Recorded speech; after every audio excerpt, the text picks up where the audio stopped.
হযরত ফাতেমা রাদিয়াল্লাহু তাআলা আনহা যেদিন ইন্তেকাল করেন, এমন একটা ঘটনা ঘটেছিল, শুনলে আশ্চর্য হয়ে যাবেন। ফাতেমা রাদিয়াল্লাহু তাআলা আনহা যেদিন ইন্তেকাল করেন, হযরত আলী রাদিয়াল্লাহু তাআলা আনহা ঘরে প্রবেশ করলেন। প্রতিদিন হযরত আলী রাদিয়াল্লাহু তাআলা আনহু ফজরের নামাজ পড়ে ঘরে প্রবেশ করতেন। ঘরে ঢুকেই দেখতেন ফাতেমা নামাজের মুসল্লার মধ্যে কোরআন তেলাওয়াত করে, জিকির আজকার করে, তাসবিহ তাহলিল আদায় করে। হঠাৎ করে হযরত আলী রাদিয়াল্লাহু তাআলা আনহু একদিন ফজরের নামাজ পড়ে ঘরে ঢুকলেন। ঘরে ঢুকেই দেখে ফাতেমা নামাজের মুসল্লার মধ্যে নাই, কোরআন তেলাওয়াত করে না, জিকির আজকারও করে না, তাসবিহ তাহলিল আদায় করে না। আলী টেনশনে পড়ে গেল, কিরে প্রতিদিন ফজরের নামাজ পড়িয়ে করে ঢুকেই দেখি ফাতেমা নামাজের মুসল্লায় কোরআন তেলাওয়াত করে, জিকির আজকার করে, আজকে ফাতেমা নামাজের মুসল্লার মধ্যে নাই, কোরআন তেলাওয়াত করে না, জিকির আজকারও করে না, ফাতেমা কোথায় চলে গেল? হযরত আলী পুরা ঘর তন্ন তন্ন করিয়ে তালাশ করলেন, কিন্তু হযরত আলী রাদিয়াল্লাহু তাআলা আনহু ফাতেমাকে কোথাও খুঁজে পেলেন না। আলী রাদিয়াল্লাহু তাআলা আনহু টেনশনের মধ্যে পড়ে গেল, কিরে আমার ফাতেমা আমাকে না বলিয়ে কোথায় চলে গেল? আমার ফাতেমা আমাকে না বলিয়ে কোথাও যায় না, আজকে আমার ফাতেমা কোথায় চলে গেল? হযরত আলী রাদিয়াল্লাহু তাআলা আনহু জানে না আজকে ফাতেমার ইন্তেকাল হয়ে যাবে। আহারে পুরা ঘর তন্ন তন্ন করিয়ে তালাশ করলেন, কোথাও ফাতেমার পাওয়া গেল না। হঠাৎ করে হযরত আলী রাদিয়াল্লাহু তাআলা আনহু তাকাইয়া দেখি ফাতেমা রান্না করে চলে গেছে, রান্না বান্না বসাইয়া দিছে। হযরত আলী তাকাইয়া দেখে ফাতেমা বিশাল বড় পাতিলের মধ্যে পানি গরম করতেছে, বিশাল বড় আটার খামিরা বানাইতেছে। যেই আটার খামিরা দিয়ে রুটি বানাইলে এক সপ্তাহ পর্যন্ত খাওয়া যাবে। পরে যত পুরাতন কাপড় চোপড় ছিল সব নামাইছে দৌত করবার জন্য। আলী বলে, ফাতেমা রে, প্রতিদিন ফজরের নামাজ পড়িয়ে করে ঢুকাই দেখি নামাজের মুসল্লার মধ্যে বসিয়া বসিয়া কোরআন তেলাওয়াত করো, জিকির আজকার করো, তাসবিহ তাহলিল আদায় করো। রে ফাতেমা, আজকে সকাল বেলায় কেন রান্না বান্না বসাইলে কারণটা কি আমার বলো? তোমার গায়ের মধ্যে প্রচন্ড জ্বর, যখন নামাজ পড়বার জন্য মসজিদের মধ্যে যাই দেখলাম তোমার গায়ের মধ্যে প্রচন্ড জ্বর। ফাতেমা রে, এই জ্বর নিয়ে সকালবেলা রান্না বান্না বসাইলে কারণটা কি আমার বলো? ফাতেমা চোখের পানিগুলো সারিয়ে কান্না শুরু করে দিল। আলী বলে, ফাতেমা রে, হঠাৎ করে কেন কান্না করো? তোমার মনের মধ্যে কি দুঃখ আমারে বলো? ফাতেমা আলীর হাত ধরিয়ে বলে, আলী, আজকে এমন একটা স্বপ্ন আমি দেখেছি, ওই স্বপ্নের ব্যাখ্যা আমার বুঝতে কষ্ট হয় নাই। আলী গো, ওই স্বপ্নের ব্যাখ্যা বুঝতে আমার সমস্যা হয় নাই। আলী বলে, ফাতেমা কি স্বপ্ন দেখেছ?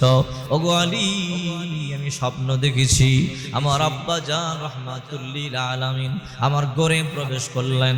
আমার ঘরে প্রবেশ করিয়ে কি যেন তালাশ করতেছিলেন। অনেক লম্বা সময় তালাশ করিয়া না পাইয়া আমার আব্বা জান চলিয়া যাইতেছিল।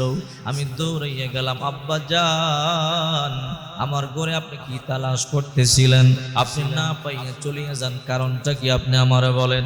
আমার আব্বা জান বলে, মা ফাতেমা রে, আমি তো তোরই তালাশ করতেছিলাম। বলে, আব্বা জান কেন?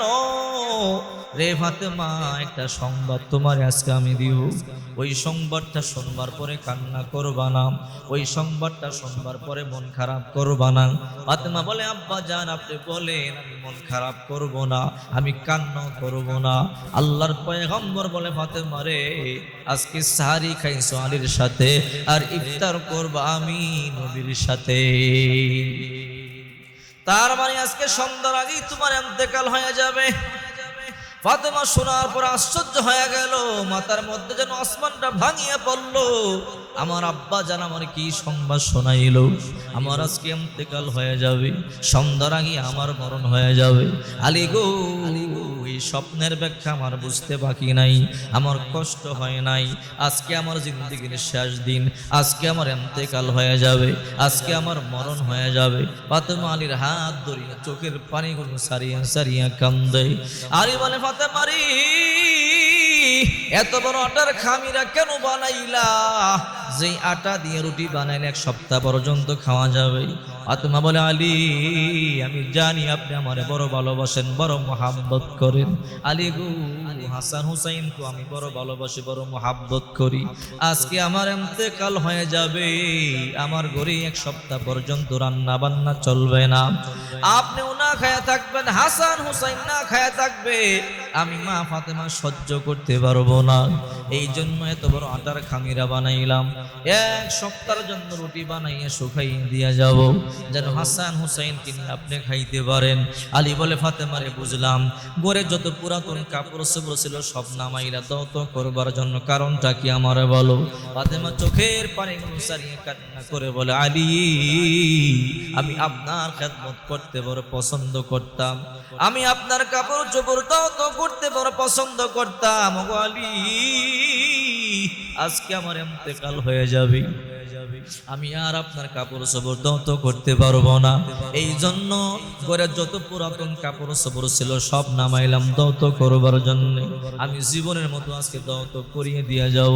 ফাতেমা আলীর হাত ধরিয়ে চোখের পানিগুলো সারিয়ে কান্না করে বলে আলী সেই ছোট্টবেলা আমি আপনার সংসারে আইছি, ওগো আলী আমার আব্বা জান সেই ছোট্টবেলা আপনার সংসার আমারে দিছে, যদি আমি কোনো ভুল করে থাকি আপনি আমার মাফ করিয়া দেন। আলী বলে ফাতেমা তুমি কোনো ভুল করো নাই, তুমি খাতুনে জান্নাত, তোমার ব্যাপার আল্লাহর পয়গম্বর বলেছেন ফাতেমাতু সাইয়্যিদাতু নিসাই আহলিল জান্নাহ, ফাতেমা জান্নাতের রমণীদের সর্দারিনী, ফাতেমাতু বিজাতুম মিন্নি, আল্লাহর পয়গম্বর বলেছেন ফাতেমা আমার দেহের অংশ, কলিজার টুকরা। ফাতেমারে যে কষ্ট দেয় আমি নবীরে কষ্ট দেয়, ফাতেমারে যে খুশি করে আমি নবীকে খুশি করে। রে ফাতেমা তুমি কোনো ভুল করো নাই, অন্যায় করো নাই। এই মদিনার মধ্যে এমন কোন সাহাবী নাই যে তোমাকে বিয়ের জন্য আগ্রহী ছিল না, প্রস্তাব দেয় নাই। আল্লাহর নবী কত দুনি সাহাবীর প্রস্তাব দিয়েছে, কারো কাছে বিয়ে দেয় নাই। আল্লাহর নবী আমি গরীব আলীর হাতে তোমাকে তুলে দিছে। ওগো ফাতেমা এমন সময় গেছে 3 দিন পর্যন্ত আমার ঘরে চুলার মধ্যে আগুন ধরে নাই, এমন সময় গেছে 7 দিন পর্যন্ত চুলার মধ্যে আগুন ধরে নাই, এমন সময় গেছে 15 দিন পর্যন্ত চুলার মধ্যে আগুন ধরে নাই। কত কষ্ট তুমি করেছো ও ফাতেমা, যদি আমি তোমার কষ্ট দিয়ে থাকি আমারে মাফ করিয়া দাও। ফাতেমা বলে আলী আপনি কোনো ভুল করেন নাই, আমি ফাতেমা ভুল করলে আমারে মাফ করিয়া দেন। ফাতেমা বলে আলী আজকে আমার ইন্তেকাল হয়ে যাবে, আমি আপনার কাছে 2টা জিনিস চাবো, এই 2টা জিনিস আপনি আমাকে দিবেন কিনা বলেন। আলী বলে ফাতেমারে বলো তোমার 2টা কি চাওয়া। ফাতেমা বলে আলী সেই ছোট্টবেলা আমি আপনার সংসারে আইছি, আমি জীবনে আপনার কাছে তেমন কোনো কিছু চাই নাই। আলী গো এমন সময় গেছে 3 দিন পর্যন্ত না খায়া ছিলাম, আমি আপনার ব্যাপারে কোনো অভিযোগ করি নাই। এমন সময় গেছে 7 দিন পর্যন্ত না খায়া ছিলাম, আমি এরপর কোনো অভিযোগ করি নাই। এমন সময় গেছে 15 দিন পর্যন্ত না খায়া ছিলাম, এরপর কোনো অভিযোগ করি নাই। ওগো আলী আলী গো আমি জীবনে আপনার কাছে দামি একটা কাপড় চাই নাই, দামি 1 জোড়া জুতা আমি আপনার কাছে চাই নাই, দামি একটা গহনা আমি আপনার কাছে চাই নাই। আজকে আমার ইন্তেকাল হয়ে যাবে, ওগো আলী আমার 2টা চাওয়া, আমার 2টা চাওয়া পূরণ করবেন কিনা বলেন। আলী বলেন ফাতেমারে বলো তোমার 2টা কি চাওয়া। ফাতেমা বলে আলী আমার 1 নাম্বার চাওয়া, আমার যখন ইন্তেকাল হয়ে যাবে, আমার যখন মরণ হয়ে যাবে, গোসল দিয়া কাফনে কাপড় পরাইয়া লাশটা নিয়ে ময়দানে যাবেন না, হাসান হুসাইনকে নিয়ে গোপনে আমার লাশটা জানাজা দিয়ে দাফন করিয়া দিবেন। আলী বলে কেন রে ফাতেমা, তুমি নবীজির কলিজার টুকরা কন্যা, খাতুনে জান্নাত ফাতেমা, তোমার ব্যাপারে আল্লাহর পয়গম্বর বলেছেন ফাতেমাতু সাইয়্যিদাতু নিসাই আহলিল জান্নাহ, ফাতেমা জান্নাতের রমণীদের সর্দারিনী। ফাতেমা রে তোমার ইন্তেকালের সংবাদ মদিনার মধ্যে ছড়ায়া বললে গোটা মদিনার মধ্যে সবচেয়ে বড় জানাজা তোমার হবে। কেন মানা করতেছো, কেন নিষেধ করতেছো? ফাতেমা বলে আলী আমার বড় জানাজার দরকার নাই, লাশটা গোপনে দাফন করিয়া দিবেন। আলী বলে কেন রে ফাতেমা, কারণটা কি আমারে বলো। ফাতেমা এবার বলো গো আলী সারা জনম পর্দা করেছি, কোনো বেগানা পুরুষ আমাকে দেখে নাই। আলী গো, যখন আমার লাশটা নিয়ে ময়দানে যাবেন, আলী গো যদিও আমাকে না দেখে আমার লাশটা অনেক বেগানা পুরুষ দেখবে, দেখিয়ে মনে মনে ভাববে ফাতেমা এতটুকুন লম্বা ছিল, এতটুকুন মোটা ছিল, এতটুকুন চওড়া ছিল। না গো আলী না, আমার লাশটা নিয়ে আপনি ময়দানে যাবেন না, আমার লাশটা গোপনে দাফন করিয়া দিবেন। আলী বলে ফাতেমা রে, বুঝলাম তোমার মনের দুঃখটা, আমি বুঝলাম। যাও যাও, আদা দিলাম, তোমার লাশটা গোপনে দাফন করব, আমি প্রকাশ্যে ময়দানে তোমার লাশটা নিয়ে যাব না। তোমার 2 নম্বর আশাটা কি আমারে বলো। ফাতেমা বলে আলী, আজকে আমার ইন্তেকাল হয়ে যাবে, সন্ধ্যার আগে আমার মরণ হয়ে যাবে। আলী গো, আপনি যুবক মানুষ, আমার ইন্তেকালের পরে আপনার খেদমতের প্রয়োজন আছে, আপনার দ্বিতীয় বিবির প্রয়োজন আছে। আলী গো, আমার ইন্তেকালের পরে আপনি দ্বিতীয় বিবাহ করবেন, এতে আমার কোনো আপত্তি নাই। আপনি দ্বিতীয় বিবিকে নিয়ে ঘুমাবেন, এতে আমার কোনো আপত্তি নাই। আলী গো, আপনি ভালো করিয়া জানেন হাসান হুসাইনকে আমি বড় ভালোবাসি, বড় মহাব্বত করি। ওগো আলী, আমার 2টা সন্তানকে আমি বুকের 2 পাশে নিয়ে ঘুমাইতাম, আজকে আমার ইন্তেকাল হয়ে যাবে, আমি অন্ধকার কবরে চলে যাব। আলী গো, আমি চাইলেই আমার 2টা সন্তানকে বুকে নিয়ে ঘুমাইতে পারবো না। আজকে যখন আমার মরণ হয়ে যাবে, ওগো আলী, কিছুদিন পরেই আপনি নতুন বিবাহ করবেন, আপনি নতুন বিবি নিয়ে ঘুমাবেন।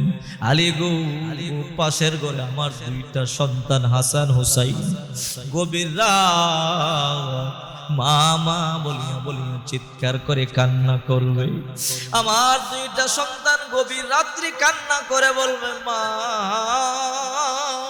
তুমি কই? বাবা নতুন বিবাহ করিয়ে নতুন মায়ের নিয়ে ঘুমায়। মা গো, আমরা 2 ভাই বড় ভয় পাই। ও মা, তুমি কই? তোমাকে ছাড়া আমাদের বড় ভয় লাগে। ও গো আলী, আমার 2টা সন্তান যখন গভীর রাতে মা মা বলিয়া কান্না করবে, আমি মা ফাতেমা কবরে তাই কোন সহ্য করতে পারবো না। আলী গো, আপনি আমার ওয়াদা দেন, আপনি নতুন বিবাহ করলে কোনো বাধা নাই, নতুন বিবিকে নিয়ে সংসার করবেন, কোনো বাধা নাই। ওগো আলী, প্রতি সপ্তাহে একটি রাত আমার 2টা সন্তানকে বুকে নিয়ে ঘুমাইবেননি। আলী বলে ফাতেমা রে, যাও যাও, আদা দিলাম, তোমার 2টা সন্তানকে আমি মাঝে মাঝে বুকের মধ্যে নিয়ে ঘুমাবো। ফাতেমা রে, হাসান হুসাইন কি শুধু তোমার সন্তান? হাসান হুসাইন তো আমার সন্তান। আলীর কাছ থেকে ফাতেমা জনমের মতো বিদায় নাই। ফাতেমার কান্নার আওয়াজ শুনে হাসান হুসাইন দৌড়াইয়ে চলে এলো। মা, কেন আপনি কান্না করেন? ও মা, আপনার মনের মধ্যে কি দুঃখ আমাদেরকে বলেন। ফাতেমা বড় বুদ্ধিমতী ছিল। ফাতেমা মনে মনে চিন্তা করে, আমার মৃত্যুর সংবাদ যদি আমার 2টা সন্তানকে দেই, আমার 2টা সন্তান কলিজা ফাটিয়া মরিয়া যাবে, আমার 2টা সন্তান সহ্য করতে পারবে না। এই জন্য ফাতেমা বুদ্ধ করিয়া বলল, রে সন্তানেরা, তোরা তোদের নানার রওজা পাকের সামনে যা, নানার সাথে গিয়ে কথা বল। আল্লামা শাহ আশরাফ আলী থানভী রহমাতুল্লাহি আলাইহি লিখেন, হাসান হুসাইন যখন নবীর রওজা পাকের সামনে গিয়া পয়গম্বরকে সালাম দিত, আল্লাহর নবী দুনিয়ায় থাইকা যেমনি কথা বলতো, রওজা শরীফ থেকে ওই রকম কথা বলা শুরু করে দিত। এইদিকে ফাতেমা স্বামীর কাছ থেকে জনমের মতো বিদায় নেয়, ওইদিকে হাসান হুসাইন আল্লাহর পয়গম্বর রওজা পাকের সামনে চলে গেল, আল্লাহর পয়গম্বরের সাথে কথা বলে। আল্লাহর পয়গম্বর অনেকক্ষণ পর বলে, হাসান হুসাইন, আজ আর কথা বলা লাগবে না, বাড়িতে চলে যা। না না, কেন রাগ করলেন নাকি? কেন কথা বলবেন না? না রে নাতিরা, না রাগ করি নাই, আজ আর কথা বলা লাগবে না। কেন কথা বলবেন না? জীবনে বহু কথা বলবার সময় পাবি, কিন্তু মাকে দেখতে পাবি না। কেন না? না, কি হয়েছে? তোদের মা আজকে জন্মের মতো আমার কাছে চলে আসবে, তোদের মার আজকে ইন্তেকাল হয়ে যাবে।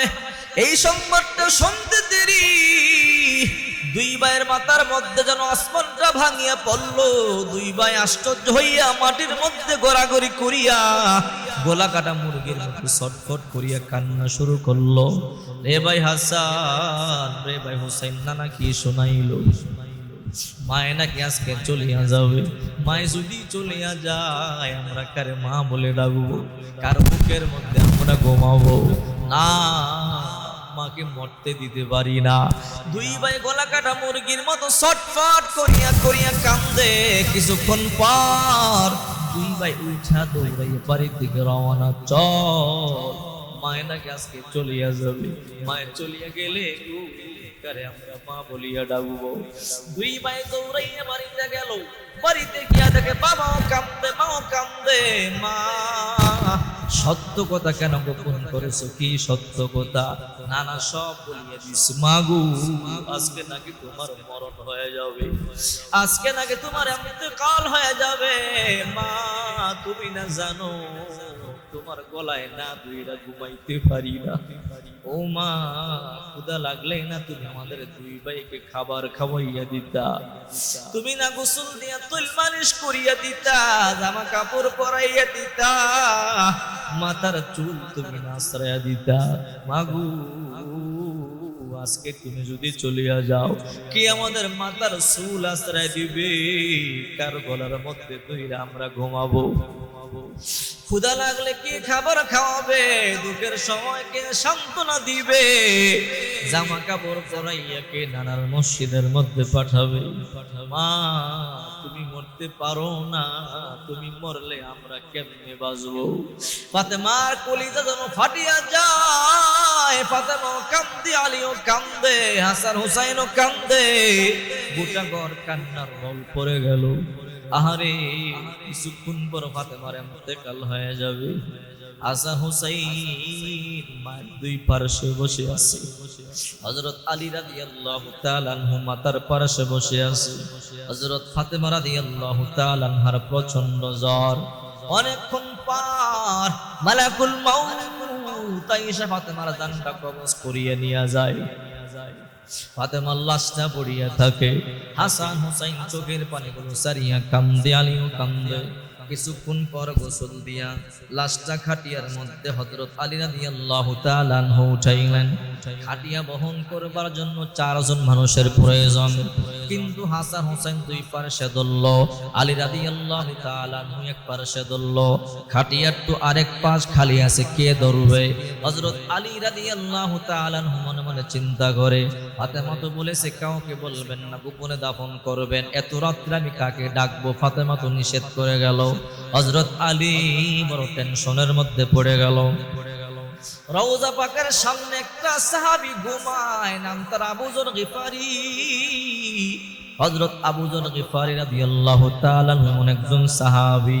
হযরত আবু যর গিফারি খাদেমে খৈরুল বাশর, खदमतों में जिंदगी भर न बनाया अपना घर, खदमतों में जिंदगी भर न बनाया अपना घर। हजरत अबू जर गफारी রাদিয়াল্লাহু তাআলা আনহু এমন একজন সাহাবী, আল্লাহর পয়গম্বর খিদমত করতে করতে জিন্দেগিতে একটা ঘর বানাইবার পর্যন্ত সময় পায় নাই। আবু যর গিফারি রাদিয়াল্লাহু তাআলা আনহু আল্লাহর পয়গম্বরের রওজা পাকের সামনে ঘুমায়। আবু যর গিফারি স্বপ্ন দেখে আল্লাহর পয়গম্বর বলে, আবু যর, তুমি আমার রওজা পাকের সামনে আরামে ঘুমাও, আমার ফাতেমার ঘরে কান্নার রোল পড়ে আছে। আবু যর রে, আমার ফাতেমার ইন্তেকাল হয়ে গেছে। আলী লাশটা খাটিয়ার মধ্যে নিয়ে বসে আছে। আরে আবু যর, খাটিয়া বহন করবার মতো আরেকজন দরকার, তাড়াতাড়ি যা আমার ফাতেমার লাশের খাটিয়া বহন কর। আবু যর গিফারি রাদিয়াল্লাহু তাআলা আনহু দৌড়াইয়া আলীর বাড়িতে চলে আসলেন। দরজার মধ্যে নক করলেন, ওগো আলী দরজা খোলো। আলী বলে, এত রাত্রে আমার দরজার মধ্যে কে? বলে, আমি আবু যর গিফারি। রে আবু যর, তুমি আমার বাড়িতে কেন আসলা? আবু যর বলে, আলী রে, আমি আসি নাই, আল্লাহর পয়গম্বর আমাকে পাঠাইছে। ফাতেমার লাশের খাটিয়া বহন করবার জন্য আল্লাহর পয়গম্বর আমাকে পাঠাইছে। আলী তখন বুঝতে পারলো এই গোপন কথা আবু যর কেমনে জানলো? নিশ্চয়ই আল্লাহর পয়গম্বর তারে পাঠাইছে। আয় ফাতেমার লাশের খাটিয়া বহন কর। হযরত আলী রাদিয়াল্লাহু তাআলা আনহু আবু যর গিফারি রাদিয়াল্লাহু তাআলা আনহু কাটিয়া বহন করিয়া হাসান হুসাইন কাটিয়া বহন করিয়া জান্নাতুল বাকিতে নিয়ে গেল। আবু যর গিফারি রাদিয়াল্লাহু তাআলা আনহু কবরকে লক্ষ্য করে বলে, কবর জানো আজকে তোমার মধ্যে কাকে রাখা হইতেছে? রে কবর, হাজি বিনতু রাসূলিল্লাহ সাল্লাল্লাহু আলাইহি ওয়াসাল্লাম, এই হইল সেই ফাতেমা বিশ্বনবী মুহাম্মদ রাসূলুল্লাহ সাল্লাল্লাহু আলাইহি ওয়াসাল্লামের কলিজার টুকরা কন্যা ফাতেমা, যার ব্যাপারে আল্লাহর নবী রাহমাতুল লিল আলামিন বলেছেন, ফাতেমা তু সাইয়্যিদাতু নিসাই আহলিল জান্নাহ, ফাতেমা জান্নাতের মহিলাদের সর্দারিনী। কবর জানো তোমার মধ্যে কাকে রাখা হইতেছে? হাজিহি উম্মুল হাসানাইন, হাসান হুসাইনের মা। কোন হাসান হুসাইন জানো? যেই হাসান হুসাইন সম্পর্কে আল্লাহর পয়গম্বর বলেছেন, আল হাসান ওয়াল হুসাইন সাইয়্যিদা শাবাবি আহলিল জান্নাহ, হাসান হুসাইন জান্নাতের যুবকদের সর্দার। কবর রে, সাবধান, খারাপ ব্যবহার কিন্তু করবি না রে কবর, খারাপ ব্যবহার করবি না। কবর থেকে আওয়াজ, আবু যর ইসতামিউ লিকাউলি, আমার কথাগুলো শোনো আবু যর, লম্বা ভাষণ দিও না, আমার কাছে বংশ পরিচয় চলে না, আমার কাছে টাকা পয়সার ক্ষমতা চলে না, আমি চিনি ঈমান আর আমল। রে আবু যর, যার ঈমান আমল ভালো হবে আমি ভালো ব্যবহার করব, যার আমল খারাপ হবে খারাপ ব্যবহার করব। চিন্তা করে দেখেন, খাতুনে জান্নাত ফাতেমা রাদিয়াল্লাহু তাআলা আনহার কবর থেকে এরকম আওয়াজ আসলে আমরা কেমন গুনাহ করতেছি, আমাদের কি হালত হবে? এই জন্য আপনারা আমার নবী রাহমাতুল লিল আলামিন বিশ্বনবী মুহাম্মদ সাল্লাল্লাহু আলাইহি ওয়াসাল্লাম বলেন, ইস্তাঈযু বিল্লাহিল আযাবিল কবর, ইস্তাঈযু বিল্লাহি আযাবিল কবর, ইন্নাহুম ইউআযাবুনা বিকুবুরিহিম। আল্লাহর পয়গম্বর বলেন, তোমরা কবরে আযাব থেকে পানা চাও, কবরের মধ্যে কিন্তু আযাব হয়। কবরের আযাবের শব্দ সাপ, বিচ্ছু, বকরি, ভেড়া, দুম্বা শুনতে পায়, পশু পাখি শুনতে পায়, মানব জাতি জিন জাতি শুনতে পায় না। সাহাবায়ে কেরাম বললেন, ইয়া রাসূলুল্লাহ, কবরের আযাবের আওয়াজ মানুষ কেন শুনতে পায় না? আল্লাহর হাবিব বলেন, সাহাবীরা রে, যদি কবরের আযাবের আওয়াজ মানব জাতি শুনতো, তাহলে বাপ দাদার লাশ নিয়ে কোনোদিন কবরে যাইতো না। এই জন্য কবরের আযাবের আওয়াজ আল্লাহ মানব জাতিকে শোনান। চিন্তা করে দেখেন, খাতুনে জান্নাত ফাতেমার কবরে যদি হালাত হয়, আপনার আমি 24 ঘন্টা গুনাহের মধ্যে লিপ্ত, আমাদের কি অবস্থা হবে? এই জন্য তওবা করুন, মৃত্যু কার কখন আসে কেউ বলতে পারবে না। আল্লাহর হাবিব বলেন, আত্তাইবু মিনাজ যামবি কামাল্লা যামবালা, যে ব্যক্তি তওবা করে তার যেন কোনো গুনাহই নাই।